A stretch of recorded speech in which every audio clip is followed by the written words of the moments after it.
site Uber? Internet. C'est Uber? Ouais. Ok.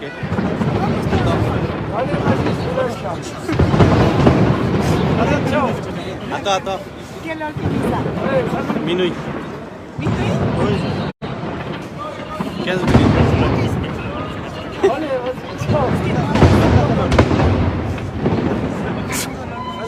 Pour ça, moi, dis, vas-y toi à la maison.